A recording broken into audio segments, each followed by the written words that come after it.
Mehrangarh museum trust एवं चौपासी शिक्षा समिति जोधपुर द्वारा संचालित राजस्थानी शोध संस्थान चौपास ने जोधपुर के संस्थापक निदेशक रहे स्वर्गीय डॉक्टर नारायण सिंह भाटे की 93वीं जयंती राजस्थानी शोध संस्थान में समारोहपूर्वक मनाई गई।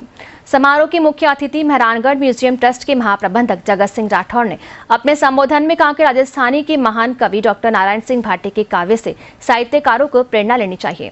डॉक्टर भाटे के साहित्य से समाज को मार्गदर्शन मिलेगा। डॉक्टर भाटे का साहित्य राष्ट्र के लिए बहुत उपयोगी है।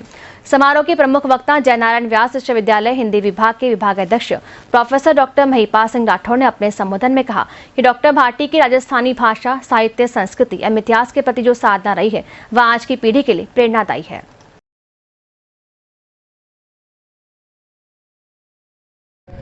लोक देवता तेजाजी, मीरा शतक, इनकी कई पुस्तकें प्रकाशित हो चुकी हैं, जैसे गणगौर के लोकगीत, लोक देवता बाबूजी, डिंगल परंपरा आदि।